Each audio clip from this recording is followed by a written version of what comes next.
Welcome to the beautiful city of Athens, the gateway to the Tennessee Valley, a city rooted in deep community relationships and built on a rich tradition of small local business and the very best of the human spirit. As Athens embraces the future, the signs of progress are in full bloom. Join us as we discover the bright spots in this charming southern city that we call home. This is Hometown Heartbeat, Athens. What's going on, everybody? It's a beautiful day outside. It's hotter than snot, Connor. I'm talking about it's hot. It's pretty warm. I think the feels like with the humidity was 88 today. I'm talking about, you know why I tell people all the time the reason I didn't get saved early in life is because I wasn't really afraid of hell. I lived in Alabama. They're like, but it's hot. I'm like, but is it humid? No, I'm kidding. Look, today yesterday was a very heavy podcast for us, right? Oh, wait. Let's say hello to Connor.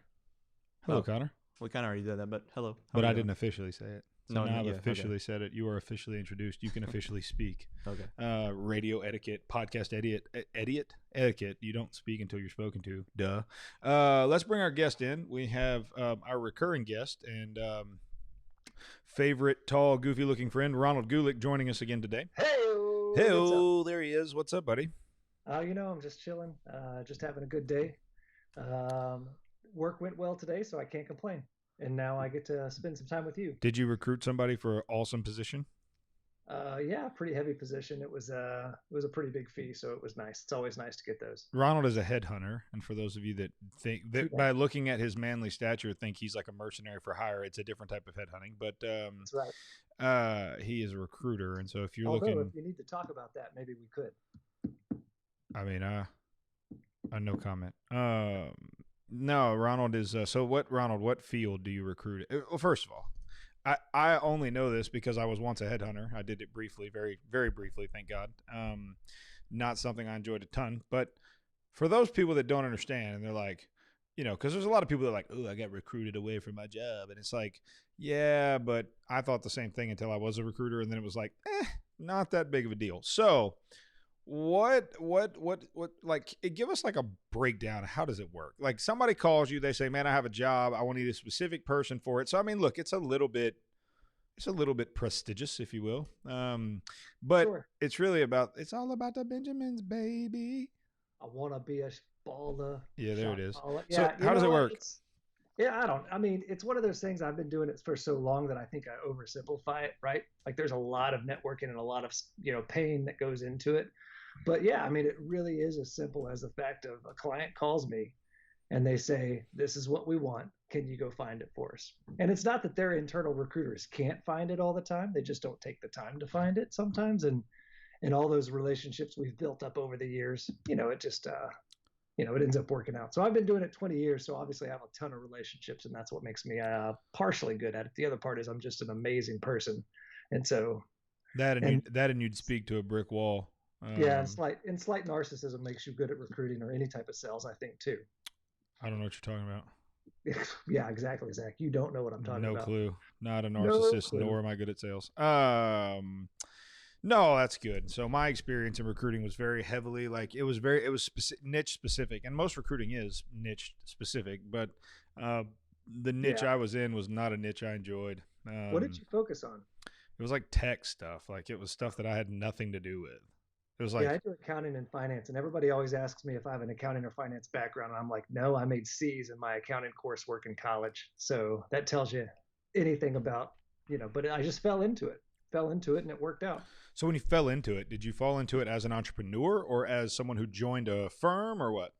Big company. I joined a big company at first, worked there 12 years, then they were sold and everything changed. And then I became more entrepreneurial. So what is, man, I'm liking this. I got a back on my new chair over here and I can like kick back and Connor's going to be like, there's no posture in that. And look, he's zooming it around, making me look. Yeah, there it is. Big recruiting company, right? So like it's different like in your world. And so when I was in recruiting, like I got a little salary, just a little bit. And it was a two-man shop. It was me and the owner. And he was like you. He'd been doing it for 20 years. He hired me to be his, basically call boy. Like I picked up the phone and dialed 100 times a day just to whatever. And the call boy, that was wrong. That was the wrong term there. No, But that's the right term. I like it. I think that's an exact term that we use in the recruiting industry. and so I made a bazillion calls a day and just went looking after, chasing after somebody that, they was already making 250 and somebody wanted to pay them 260. And it's like, come on, guys, like, let's make it a little more. And so it was just different for me. But at those big companies, you got a lot of hourly people on the front end doing a lot of that calling. And then, so how does that, I'm curious, like, because I do know enough about headhunting, what does it look like for the big company?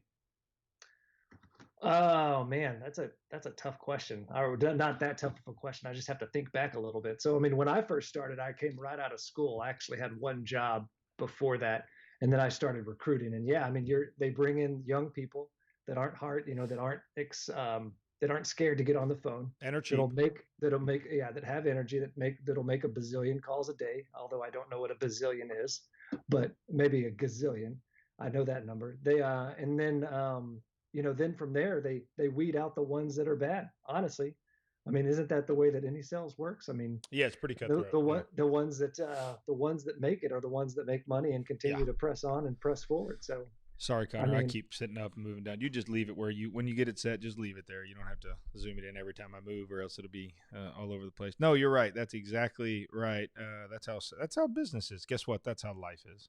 Listen, I heard an example today that I wanted to, and we're not going to talk about. Well, I say that we probably will talk about, but my intention wasn't to dive back into the protest today. Although it's awful difficult to avoid the world burning to the ground. And so we may end up right back where we started. I do have some weird headlines, like, for instance,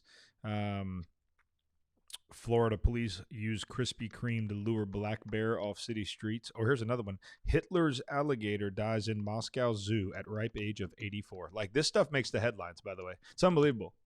I read that. I read that last No, week. you didn't. In fact, yeah, I did Oh about the my alligator gosh. that it's so called alligator, like that they thought Hitler actually owned. I don't know that he owned it, but does the article say he absolutely owned that alligator?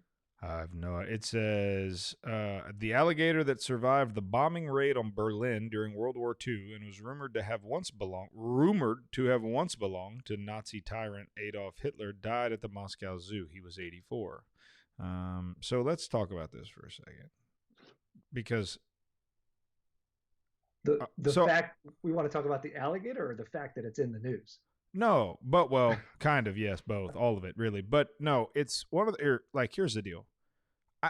Once a month or week or whatever, like, we go to, like, basically try to find Onion-esque kind of headlines that are real, just so that we can, keep ourselves balanced and sane in this world of ridiculousness that we're living in right now.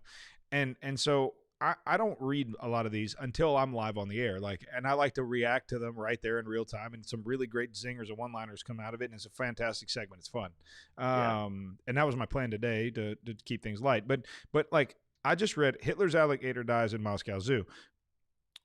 I mean, and then you said, well, they think it was Hitler. Like, I can't even read a fake article. I can't even read an Onion-esque article without being thrown right in the face of the lack of journalism. Like, it's a headline for the sake of a click, not for the sake of news. And look, Hitler's alligator's never newsworthy. Don't get me wrong there, but it's just like, I don't understand this, man. Like, people, it's like they don't have. There's no.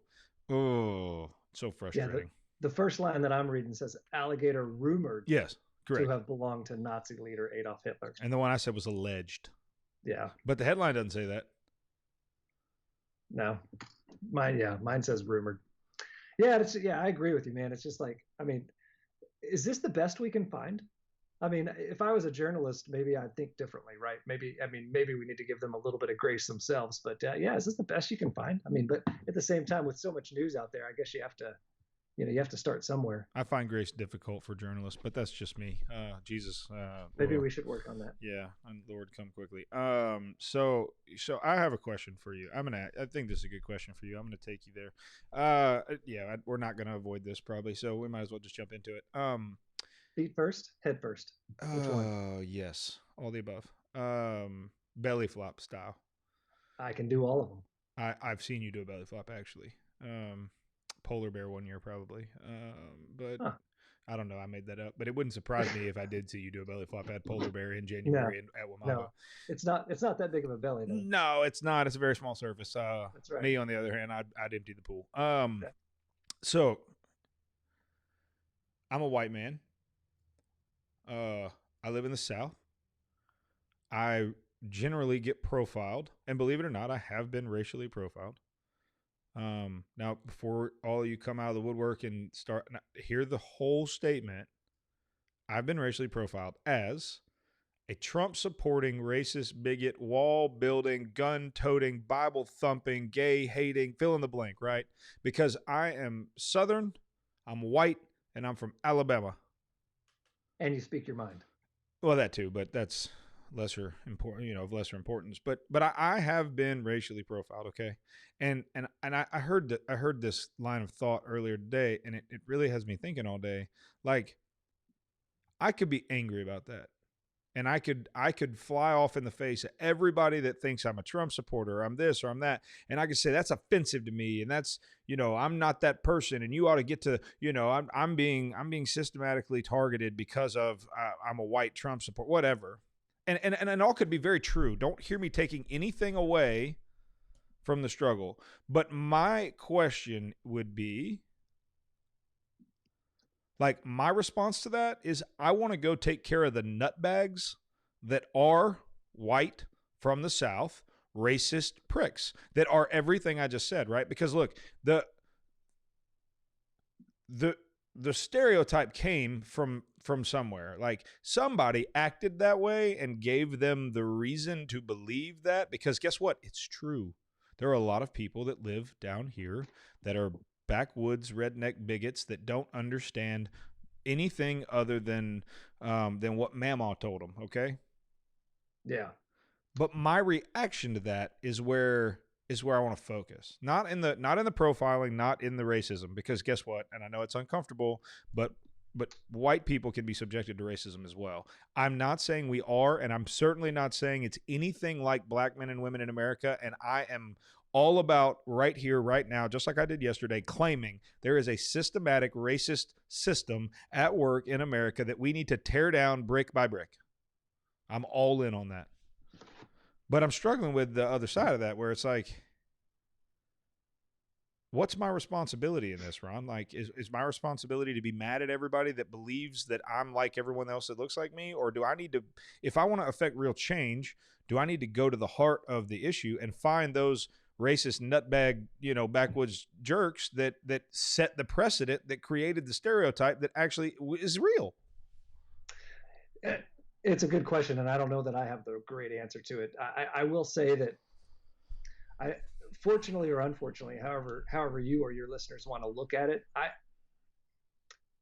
I will say that I currently don't know if, oh my gosh, this is going to be hard. You might disagree with me. I don't know that I think that there is a racial problem in America. And like you, I will say, listen to the whole statement before you judge. But and I haven't fully flooded this out. I mean, do people get racially profiled? Yes. Are there racism acts in America? Yes. But in my mind, at least, for me to say that there's something that's a problem, I almost feel like things need to be getting worse. And I almost feel like there needs to be more activity as a percentage of the whole to actually say that there's a problem. Does that make sense at all? Like America is one of the greatest places that we can live, right? Okay. America has the most races around, right? America is the place that everybody wants to be. Do we have our problems? Absolutely. Are some of them racially focused? Absolutely. Does America by and large have a problem? I mean, if you think America has a problem, I'd love you to go look at some other countries and really compare ourselves to them, because in my mind, at least, it's more of a comparison and not necessarily a statement. Now, so I don't know what our reaction is. I mean, part of it is I will humbly say that I will talk to anybody, and I really want to hear what they think, and I really want to change any biases that I have, and I also want to know everybody that I love them, and I think that everybody is worthy of Christ's love and all and saving and all of that stuff. I don't think that I'm any better or worse off, right? But I think one of the things that I struggle with is if somebody says we absolutely have a problem, and part of that might be living in Northern Virginia too. I mean, I have. I mean, I'm looking outside right now, and my neighbors are Hispanic. Yeah. The neighbors on my other side are black, and it's just like, I mean, I And don't think you that don't I see see a them any problem. differently. No, well, and I don't think, I mean, part of it could be just the area I live in because we all, I Mm-hmm. mean, it's a lot of Indians too, like from India. And Um, I talked about this earlier, and I think you and I've talked about it on here once. In that where we grew up and where we met one another, where we lived, it was a very different world than where I currently live. In that I was in the minority as a white dude at the high school I went to. I mean, as a singular race, it was. I mean, there were more white people than any other single race, but there were all the other races they were bigger than as a whole. The non-white was greater than the white, right? And so you just grew up in a world where race was less important. It didn't really. I mean, it was just people were people, and there were good white people, bad white people, good whatever, yellow, good green, good black, good blue, whatever. And so again, and look, when I say, I don't know that I disagree with you, Ronald. I would say that there is a um, there is a race problem in America. It might not be police officers, but we have a race problem in America. We have a division of people by race that's being created by those who seek to tear us apart because a unified, well, I mean, one nation under God, indivisible, like a nation divided cannot stand, right? And so when I say there's a race problem in this country, there's an evil problem in this country. There are men that have power and badges and guns that grant them power that have absolutely no ability to wield that power effectively. I saw a very interesting thing today. It had a Marine, which I'm ex-military and know a lot of ex-military guys. Been in contact with a lot of them in the last 3 or 4 days with riots going on all over the place. Guys like me, would just love to suit up and go hold our oath to defend the country, threats foreign and domestic, like something that we signed up for. It was very real for me. And so but I saw a picture of a Marine running through Iraq, and you just put yourself there. There's bullets flying through the air, whatever. He's got a big old chaw in, which I thought was humorous in the situation, and he's got an Iraqi in a subdued position, and he's detained the man, and he's running through the battlefield, and there was this long post that went with it, and it was talking about how it's amazing that Marines and soldiers and sailors all over the country or all over the world have gone into combat zones and have managed to be able to detain people without killing them on a regular basis. The reason for that is accountability. We have an accountability problem in this country. We don't have, I mean, yes, we have a race problem. Yes, we have all those things. But what we really have is an accountability problem in this country. We've got men and women in uniform. Like if you go into a firefight as a Marine or a soldier or sailor, and like a 15-6 report goes filled out, there's sworn statements. I mean, you have to justify every bullet you let downrange. And how many times have you seen Marines and Army and sailors get their careers destroyed because they rather unjudiciously or whatever pulled the trigger and there was collateral damage. Now at the beginning of the war, check this out. The beginning of the war, 2005, 6, 7, there was a lot. I mean, we had soldiers peeing on dead bodies, okay? And we said, we can't do this. This is not okay. This is inhumane. And the Army, the military, the leadership there, they have authority. Let me tell you something. When I got to basic training, I didn't think they had the authority that I promise you they have. Okay, they will ruin you. They operate within their own judicial system. They have their own court. They have their own. It's crazy, right? But guess what? Accountability. And so our soldiers, our men and women, can be held accountable for every round that goes down range. Guess what? Black, blue, yellow, green doesn't matter. It's a life thing. Like we're responsible for these people want to kill you. And I'm held responsible for every time I pull the trigger. Because guess what? What comes out of that barrel will kill you. It is a life and death decision every time one of our men and women in uniform pull the trigger. And if they make the wrong decision, their career is over. Just understand that. A lot of good men have made have had good shoots that could be politicized, or they might have done it in a high profile situation or whatever, and they've been ruined too. So my question is this: why in the freaking world you said it. Is there a race problem? I think there is. I don't think it's the systematic racism of cops hunting black men and women down on the street. That's not, there's absolutely there's no facts to back that up. But what we do have is division of people by race, by those of power who seek to divide and conquer us as a people.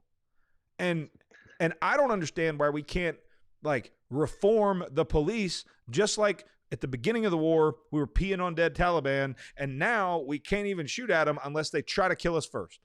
Well, don't you think that the police are reforming some? Doesn't look like it. I'll be honest with you. I mean, I'm a supporter of the police. I'm the biggest law and order guy probably. But again, it's not the reform and training, and I hear people talking about sensibility training and talking about de-escalation training and all. Mess all the training. Put the accountability to them. Make them speak for every arrest they make. Make them speak for the way in which they detain people. Review the body cam. Make them all wear a body cam. Review the way they talk. It doesn't start by wanting to kill a man. It starts by getting high on your horse because you can talk to people however you want to. Because if they talk back to you, you write a ticket. And you get to liken it. And I'm talking about for those that abuse it. Not all cops. There are great men and women that serve people, truly serve and protect what they're meant to do. But that goes back to what you were saying, I think, like a couple of weeks ago, right? There's bad cops and there's good cops, 100%. But we're always going to get those bad cops. I mean, Absolutely. There's always going to be a bad apple, and again, I think I looked this statistic up maybe last year when we had the same debate about another gentleman that was killed, and there's 350 to 400,000 law professionals in this world, like law enforcement professionals in America or something like that. Just it's a lot. And to me, again, I look at it from a standpoint of percentages, and I don't hear enough stories. And some people will say, well, that's because not all stories are put out there. Okay, I'll agree with that. That's definitely probably part of it. But I look at a lot of these places, and they have put body cams on, and they are holding people accountable. It just sucks.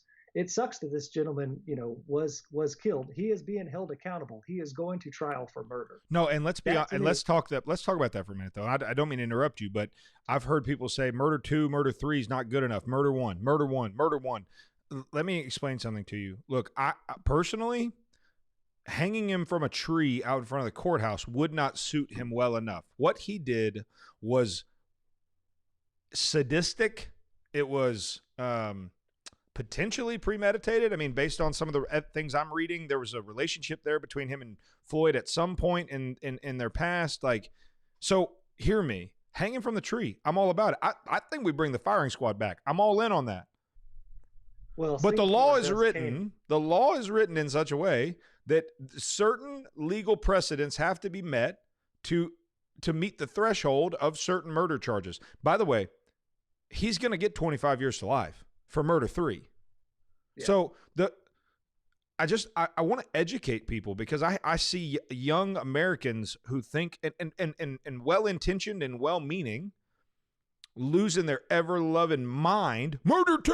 It's only murder 2. He killed that man. Yeah, well, yes, but there are precedent. You do not want to live in a country without law and order and barriers of entry. Look, if we live in a country where if they thought your murder was worse than the other murder, they could bury you under the courthouse forever, then politically motivated burying people under the courthouse becomes a great reason to blame them for murder. It's lawlessness when you get there, okay? And so if you're first of all, if you're listening to this right now and you didn't listen to yesterday's, you really need to start there, because today's really a follow-up on yesterday, and today's tone sounds different than yesterday's. So I really, one, you might never want to listen to this ever again, and that's okay with me. But if you do, I really want you to go back to yesterday, hear the heart behind this, and then this is day number 2. So really, it needs to be. And Connor, maybe we need to do that. Maybe we need to put them together as episodes so that they're more kinetic in the way that they're explained. Because I don't want to come across insensitive today, but today, I mean, my emotion is turning in a way. Like I'm turning to like Ronald. I hear what you're saying. I'm making you mad. I apologize. No. It's not you. No. I agree with you. Like I would say this. I would say we have a race problem in America. I live in a part of the world where it's a little more prominent than where you live, and so I probably see it more. But I'll be honest with you. I've experienced racism more in the last 5 years than I ever have in my life because being a conservative you might as well be a 3-nippled horny toad. Like, I mean, it's crazy. In certain areas, yeah. Well, you would think here would be a haven for people like me, but there's, I mean, it's, I don't even, go ahead. Aren't you in a big city? I can't remember what part. I'm in Athens, baby. We in the middle of we're 15 minutes out of Huntsville. We're not. I'm an hour and a half south of Nashville. I'm an hour and a half north of Birmingham. So yeah, we're pretty big. Where's University of Alabama? That might be like a way out of the way. Question, yeah, no, it's like it's like 3 hours down. I don't know. I'm a Bama fan. I don't know. Connor, how long does it take to get to Tuscaloosa? Yeah, 2.5, 3 hours. 2.5, 3 hours. There it is. Tuscaloosa. Okay. You didn't even know where it was? Heck no, I didn't. Football Jesus is punishing you right now. I'm just saying. Yeah, his name's Nick Saban. In case you were curious. I never followed college football, and if I did, I had to be a Longhorn fan because of where I grew up. But I really didn't. I didn't care. It was all NFL or nothing. I know that sounds weird to people. Yeah, no, the NFL sucks. But well, yeah, there's a lot of. We can get on that maybe tomorrow. No, but when I say I don't think there's a race problem, part of it goes to the fact that I think racism is at very least a symptom of a problem that we have in America. Amen.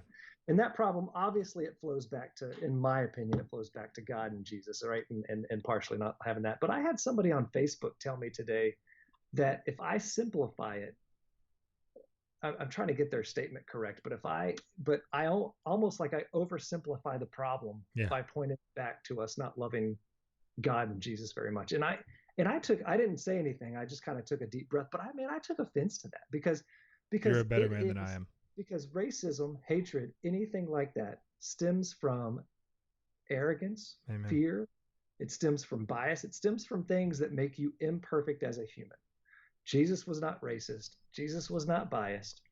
He wasn't even biased against. I mean, people, I guess, that know theology better than I do, maybe could disagree with this statement. But he didn't even show biases for people that hated him, for the Pharisees, and for all those people that wanted to kill him. He showed no bias to them. He prayed as he was dying on the cross. What was that like? He said, "No, forgive them for the Eloi, Eloi, lama sabachthani. Forgive them, for they know not what they do." So the way that I think about it is again, just like we focus on this racism issue so much that I ask myself, are we focusing on it so harshly? And it's like, you have to think this way or you're a racist, or you have to think this way, or you're not at least anti-racist, or whatever the cool thing to say is now. But I think about it in the way of like, I don't know. I just think it goes back to the fact that we don't love enough, and we have a hard time knowing what love is.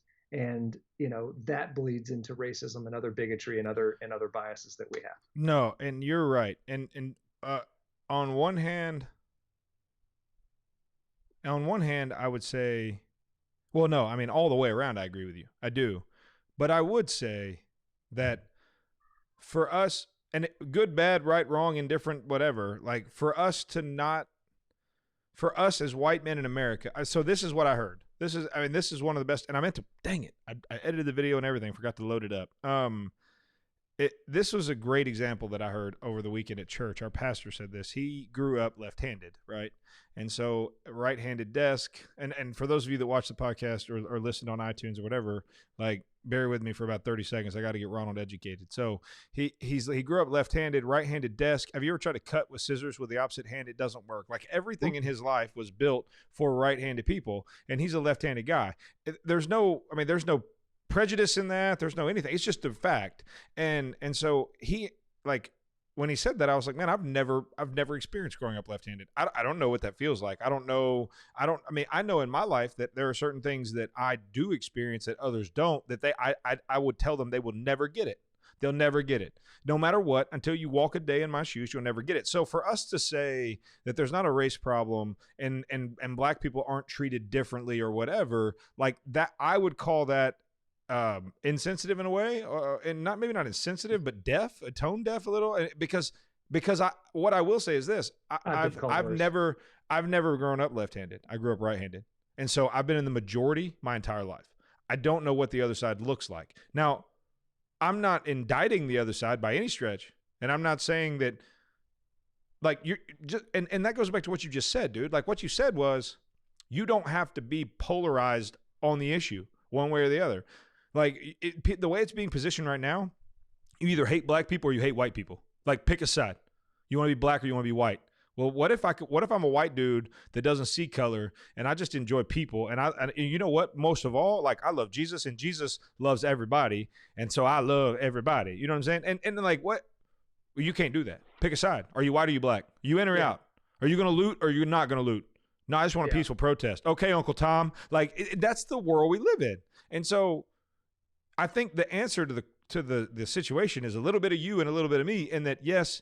Like 100% is a symptom. And look, Jesus is the answer to everything. And so let me just be very clear for those of you that are watching for the first time and they're like, man, I thought I could get away from Jesus over here. Not going to happen. Like we're going to tell you about Jesus because Jesus is the answer. He was the answer to the coronavirus. He's the answer to looting and rioting. He's the answer to racism. He's the answer to hate. He's the answer to evil. He's the fix for sin. And what we have is an evil problem. Like we have people that are evil, sinful men and women that can go and do what they want, as they want, where they want, when they want, and they don't hold themselves accountable to anybody, including Jesus. And I might tag on to that a little bit. Like, I mean, there are evils working in this world. I mean, there is no question that the devil continues to work in this world. And there is no question to me that he is working in this situation. He is working on social media to continue to divide us because you know, I don't know that it really, I mean, I guess at the end of the day, somebody could say, well, we do have a racist problem. And I would say, you know what? Okay. And that's cool. But I don't know that that matters whether I think that we have a racial problem or not. And some people would say, well, it does matter because it'll affect how you react to the situation. And I'm like, no, I don't think that it will. What affects me reacting to a situation is my belief in Jesus and how he continues to charge me to treat everybody with respect, no matter the color of their skin, no matter if they're a woman or a not, no matter whether they think that they're a he, she, a it, them, or whatever.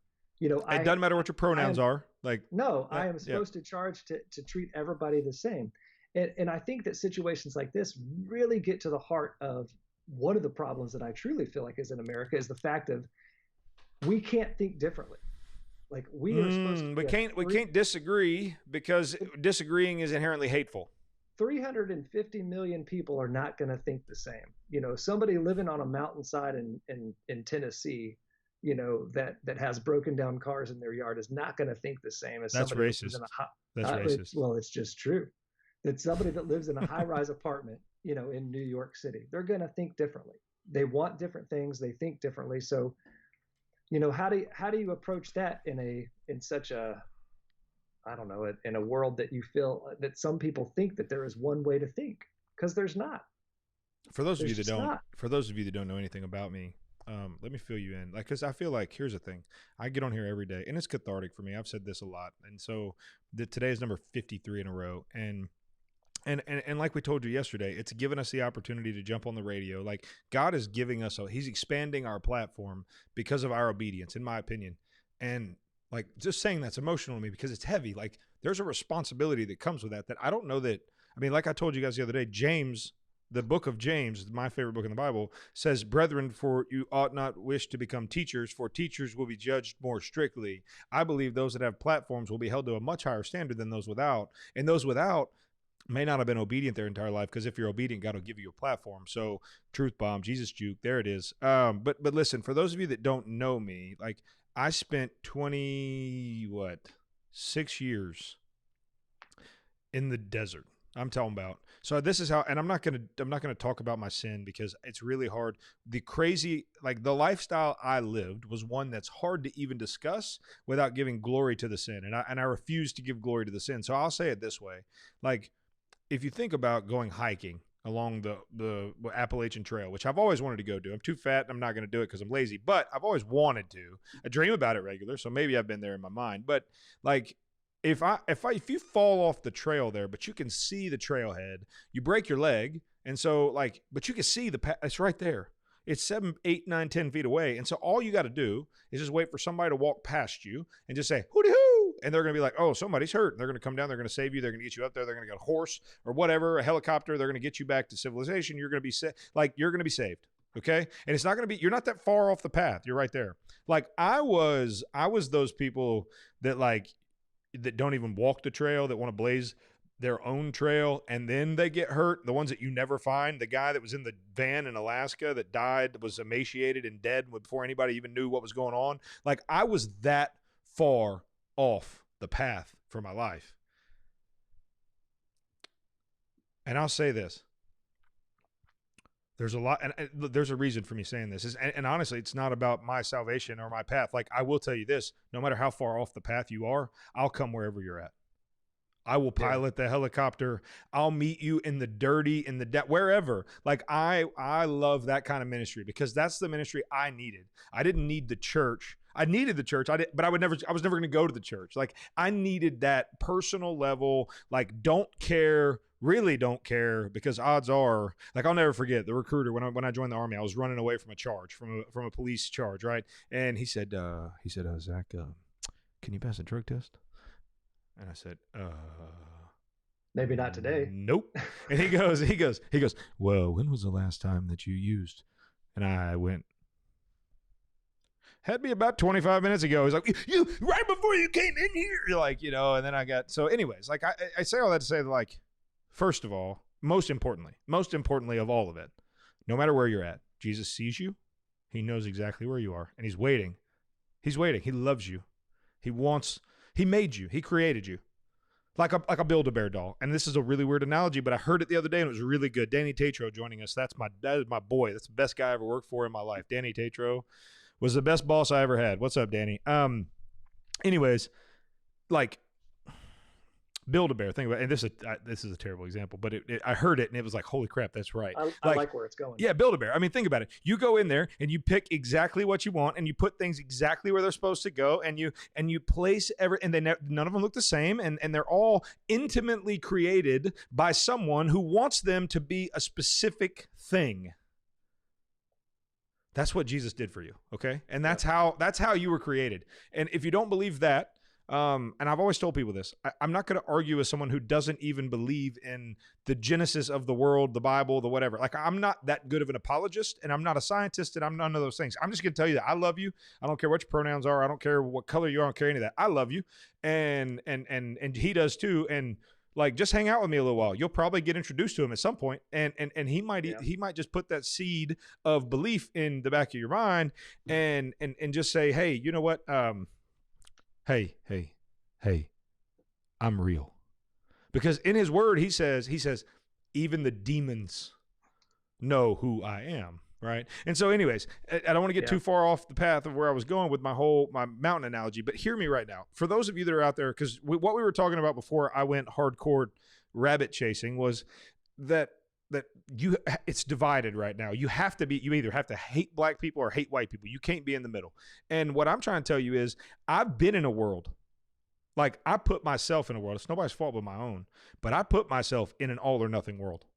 I put myself so far off the mountain that it was going to take a miracle. I put myself in a position where there was literally no other option but this one or this one. And it's the only time in my life I've ever been in that position. And I've been in lots of positions. You are not in a position you're not being held hostage by hate. You're not. You're not. You can love people. You can love both people. You can love all people. And if no matter where you're at. That's right. And if you'll do it, man, it'll change your life. God, it'll change your life. And I get so fired up about this because I used to be a prejudiced prick. Okay? I wasn't a racist. I got a bunch of black buddies that would tell you, no, he wasn't a racist, but he was prejudiced by God. And I thought the jokes were funny, and I thought this was funny. Look, I was raised that way. I mean, it's just part of it. Like Southern, like we have a black eye of his, like racism.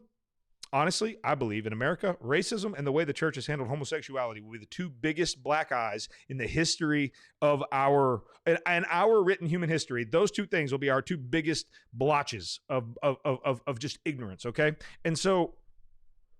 Man, I just set a fire over there, by the way. I threw that second one in there and I just lit that joker on fire. I'm just waiting for it to burn. I'm over here. Yeah, I'm just over here lighting downtowns on fire, looting and rioting and stuff, you know. But no, I mean, but hear me, like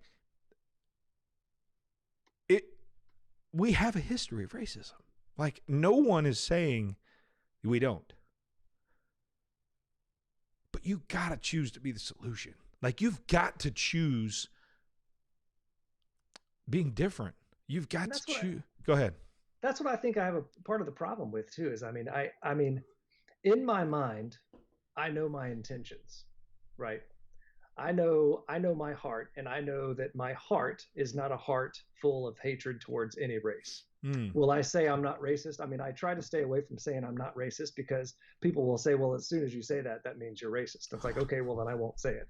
I forgot you live in a much more politically correct world than I do. Yes, I have to. I mean, you have to watch what you say and you have to watch what you post and all that stuff. But anyways, I mean, in my mind, in my heart, I know that I don't have, you know, I know that I feel that. That's how I feel. And I partially forgot where I was going with that. I need to stay on topic better. But you know, I remember where I was going. But it's from a standpoint of just the division that we have among how to be the solution. You know, and then it's like if you're not going to do this, you're not the solution. And it goes to another problem that I think we have in the church. And if you want to talk about, you know, maybe partially in our society as well, it's the fact that we will talk a big game, Zach, but we will not back it up. You know, I hear. Hey, are you holding on out there? Everybody, hold on. We finna go somewhere. Hang on. I hear all these people on Facebook, and I'm one of the worst of them, man. Every time I comment on Facebook, I think to myself, "Am I willing to drive down to a less fortunate part of my society and start talking to people?" And then I think to myself, "Well, is that what I should do? Should I get dirty? Like who? You know, I'm happy to get dirty with anybody. Who do I get dirty with? How do I go get dirty?" And that's where I think we a lot of times fail. You know, we will talk a big game on Facebook. We will talk a big game about social media, about do this, do that. And then we fail to act. And then the acts that we do get from the other side are looting and rioting and violence and stealing and all of that stuff. And then people on my side are left thinking, well, that's stupid. How is that the solution to anything? So further, I mean, if you don't want to take time to study communication theory and social judgment theory and try to at least apply that to how you react to something, you're going to continue to get a lot of people that you're continuing to further from what your truth is, because we all have different truths. We all grew up a different way. We all have, you know, different ways that we see the world. You know, are we willing to try to see the world as other sees it, or are we just going to continue to stay cemented in our own world? No. So, and I'm just as bad at that as anybody else. I'll admit it. I mean, I was posting today, and one of the things that I got towards the end of my post, I realized I was like, I am doing, even though I started off trying to be true, godlike, Christ-like, try to show love. At the end of it, I realized that, you know, this is not the platform for that. Social media is not the platform to share Jesus' love. Now, can you share Jesus' love on social media?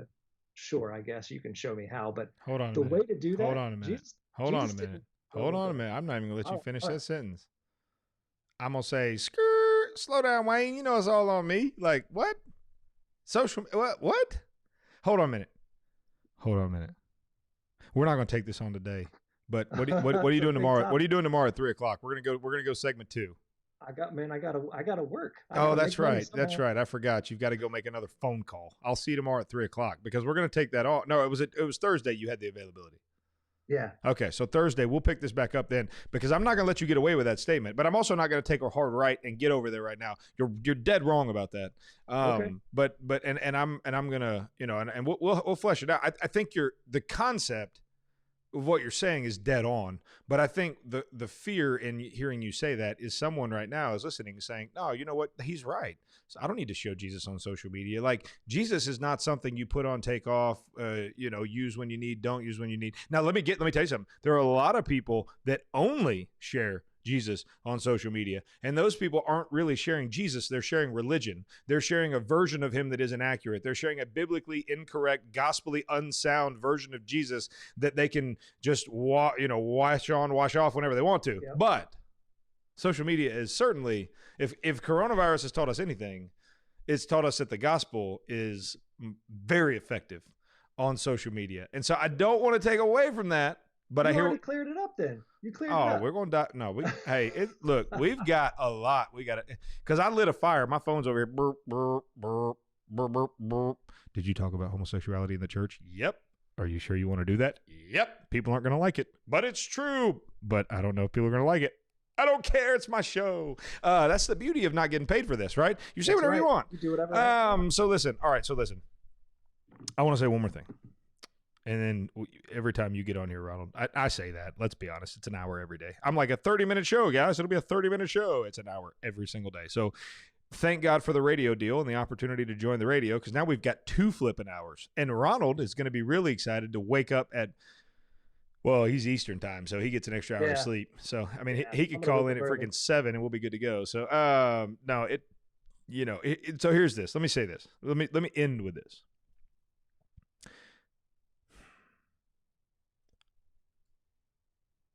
I said this yesterday, and I'll get Ronald's take on it, but murder, okay, Christians all over the world, non-Christians all over the world, and by the way, non-Christians aren't going to like this either. The stick that they measure us Christians by is one of, wait a minute, that's not consistent. How could a good God be so bad? Like, the God, well, because you're listening to Osteen, Joel Osteen up there, he's not sharing the gospel. He's sharing something that's not, it's crazy. Did you hear about that? Joel Osteen decided that with the coronavirus restrictions, it was finally time to open up his Bible again. And so, look, that's a different Jesus. In fact, I would say that isn't Jesus at all, but that's neither here nor there. Like, we all get measured by a stick that is really, quite frankly, unfair. You don't have to fall into that. Like, as a human being, I choose how to react. I will stand arm in arm with any one of you, of any color, of any race. If it was a Smurf that they nailed on their head and they knelt on their neck and killed them, I would be Smurf Life Matters all day long. Like, that's right. I am a human life, God-fearing, gospel-loving kind of a guy, okay? But in that same breath, I'll be the first one armed in front of my building downtown, stopping those who wish to do it harm. And guess what? I can be in both camps. I can be a man that loves people, loves Jesus, and wishes to understand and seeks to hear. Look, I've been in the majority my whole life, and I can accept that. And I'm not afraid to say it. I'm not going to say white privilege. I'm not going to say a lot of things that get thrown around haphazardly, because I don't even feel comfortable addressing things like that, because clearly I don't even understand the struggle, right? And so I want to hear you, and I want to understand, and I will march with you from here to Selma. I'll do whatever Black community, hear my heart. I love you. I love you. And it breaks my heart just like it does a white dude or a yellow dude or any dude. But I can also stand in front of my building in downtown Athens with a firearm and protect my belongings and not be a racist. Like, I can be both. And my encouragement to you is this. Yeah. Create a comprehensive understanding. Connor and I talk about this all the time. And you weren't here, Ronald, yesterday, but I asked him, I said, hey, Connor, has our has you listening to me opine for hours and hours and hours about whatever changed the way you view the world? And he said, absolutely it has. And it wasn't, and first of all, what a weight for me, right? Like what a responsibility for me to know that young men and women all over the place, probably not that many of them, but Connor's here every day, so that he kind of has to, but like At least two. that's right. And so there's two people and that's a lot of responsibility, but the responsibility is that people listen to me, and people, whether they hear me and listen, being heard is entirely different than people listening. I just want you to know, like protesters, you're being heard. Your voices are heard. Rioters, we're listening because we have to, but we don't hear you. We don't hear you, bro. Like You're certainly not making any change. there's a difference, right? And so anyways, I ask you, and so it's just I have learned so much from Connor in the same way that I hope he's learning from me, in that like the world that he viewed before he walked in here. And he said it yesterday. He said, I don't know, maybe it was idealism. I don't know. And I have a saying about idealism. It's cute until it's time to be an adult, and then pragmatism has to take over, right? Idealism doesn't work because communism is idealism, okay? Communism works great on paper. It's idealistically perfect. Great healthcare, great money, great everything, great. Hey, great. The problem is the math doesn't work, right? And so idealism, pragmatism, boom, they butt heads. It doesn't work. Young people, young black people, young white people, and young black people might see me and say, honky, whatever, not going to listen. Great. First of all, you don't know me. Second of all, I love you. Third of all, find your voice. Find your voice. It took me 26 years to understand, like, I loved to be the loudest voice in the room. And Melissa Posey and my wife, Danny, Bart, the people that are watching this show right now, most of you, Mike Herring for sure, Susan Herring, Robert Rigsby's been listening to me. Everyone on the show right now knows me in some capacity. And they would all agree that I was that ignorant, buffoon, loud, life of the party, great fun to hang out with, but oh, golly, he won't shut up. And I'm completely opposite. Do, do, do, do, do. Yeah. No, Ronald is anyways. No, yeah. It took me 26 years to understand who gave me my voice and for what purpose I was to use it. Now, hear me when I say this, because I need you. There's people right now saying this guy is a freaking idiot. I talked to him last week and he wouldn't shut up. So let me be very clear. Like, I'm still a work in progress. I struggle every day. I still like to hear myself talk, okay? That's why I do this for 45 minutes a day. And by the way, next week it'll be 2 hours a day on the radio where more people can hear me. So I do enjoy that, okay? But I've taken a responsibility with it. Before, I just wanted to hear myself talk. Now I have a message. Mm-hmm. I come with a message that will change. Your life is not the word for it. It will change eternity. And it's with that. Look, do I get some of it wrong? Am I racially insensitive? I've heard the last 3 days have been rough. Like, I've heard all kinds of things about who I am as a person, good, bad, and ugly. And I could be a little bit of all of it because I'm a human being. I have pride issues. I'm a boaster in some ways. Let's see. I'm an addict. I'm a narcissist. Like, and I'll confess right here to all of it and happily do it. Confess your sins one to another. Like, I've got no problem with that. But I have a message and I have a platform, and I'm not going to stop sharing it. And so my encouragement to you, young people, young black people, young white people, young whatever, find your voice. Be like Connor. Take information in, process it, research it, vet it, he watches me all, like he gets here at noon or 1 o'clock and he's here with me until 4 or 5 o'clock in the afternoon. He's seen good, bad, and ugly. So he can measure my life versus what I say. Does what he says for 45 minutes a day, does it line up with who he really is? Because if it doesn't, I don't believe anything the man says. Be like Connor. Be like me. Don't take 26 years to do it, but be like me. Vet everything. I believe nothing, bro. Nothing until it can be proved to me. You know why? Because I get screwed all the time. And so, I don't know, man. I don't know. That's what I have to say about that. What movie is that? What movie is that where he's like, and that's what I have to say about that. So in this, Ronald, I mean, take us out of here because we've been on here for an hour. Like with a song or with a statement? I mean, preferably What a song do you want?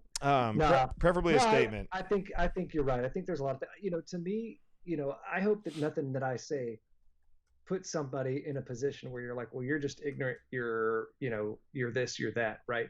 Like I know that I'm ignorant. Yeah. I know that I don't know everything.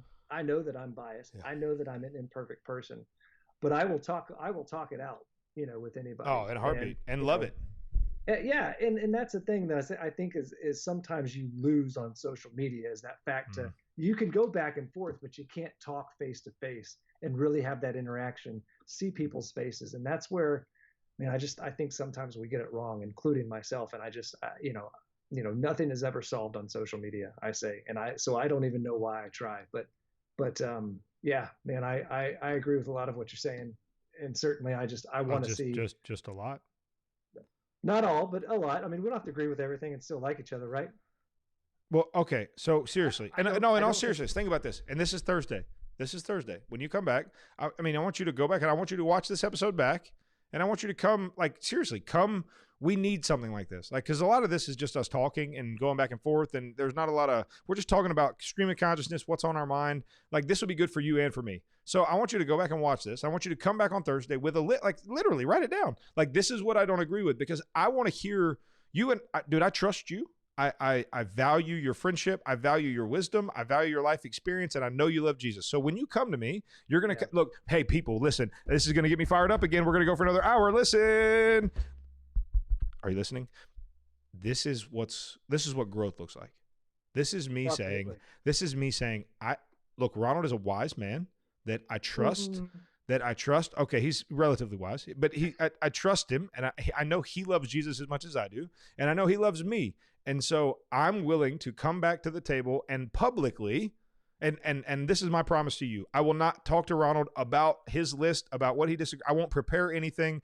I want to deal with, because I want you to watch this process happen. I want you to watch two people disagree about a very sensitive issue that is really right at the heart of everything right now. And I want you to watch how it goes down. I'm going to be defensive at some point. I'm probably going to snap at some point and say something snarky, not like in a bad way, but I might be a little snarky. Like, people don't like being called out on their stuff, but they need to be. No. And so tune in Thursday, because Thursday Ronald's going to call me out on my stuff, and then call me out on my stuff too. And I will. No, absolutely. Yeah. And that's what's going to happen. Like, you're going to come with, like, we just had a conversation. You agree with most of what I said, but not all of what I said. Great. Come back to the table with what you disagree with. Let's work through it. Odds are, dude, we want to see the world the same way. You and I both want to see the world through the eyes of the gospel, period. That is it. And so if there's a disagreement, like, well, shoot, let's see. Because here's the thing. The answer is probably going to be biblical, not opinionated, right? Like, we're going to say, ooh, dang, that's probably right. Like, the Bible says X, Y, and Z. And I'm going to say, well, hot dog. Or you're going to say, yeah, you know what? And guess what? We can have opinion and we can disagree. It's not like we have to land on everything together. No. But we are going to work through it because it's important. Yeah, I mean, that's the thing. I think I'm ultimately such a humble person. Let me take that's a great story. People are gonna love that. I am so good at being humble. So humble, guys. Like, I am the best. Like, if you want to see, I'm the best humble guy I know. That's right. You've never met somebody more humble than me, by God. No, honestly, like, I mean, I have been, within my life, I have learned humility, like through many stories that I could tell anybody. I still struggle with it. I obviously do, but I really do feel that I am open to any, I don't want to call it argument, but anybody that's willing to have a conversation and say, okay, well, here's how I think. Because even during this conversation, the whole thing that I said, we don't have a racism problem in America, that's my opinion. Right. Right. And I have reasons for that opinion, but I don't think ultimately that opinion matters. Like, I don't think it's a statement that it's like, if you don't think that, who cares? But let's really talk about what matters, and even during this segment too, it's like, I started to think, it's like, you know what, maybe that's very insensitive to say, because in my world, in my mind, we don't have one because of what I've seen, but other people have seen different. Yeah, no, that's exactly right. That's exactly right. You're spot on. Listen, guys, as always, I'm spot on because I'm so wise and humble. Your two hosts, both the humblest guys you know, are going to tune out for the day because we've gone an hour and 5 minutes. But I don't really care. It's the beauty of that's the beauty of having the start and stop button over here. You can do what you want. So listen, it is Tuesday. It is episode 53. We're going to leave you with a video today. For those of you that didn't see the announcement video, we're going to show it again here before the credits today. Tomorrow, I'm not sure who we're going to have. I'm working on a guest. Thursday, Ronald will be back. Friday, Tyler Jones from Decatur, restaurateur, entrepreneur. He'll be joining me, and we'll talk through some of that stuff. And he and I've been battling some protests together, or not protests, battling violence together, and making sure cities don't get burnt to the ground where we live. And so we'll talk through some of that. We'll talk through a little bit of everything. At some point, we're going to stop talking about this because it's depressing. In the meantime, Connor, thank you for everything as always. Ronald, it's been a pleasure. You guys watch this. Thank you, sir. Yeah, peace out. Stay classy, San Diego. Roll that beautiful bean footage over, Connor. When the actual announcement gets made, which today it probably won't get made in full. Look, let me just let the cat out of the bag. We're probably going to the radio.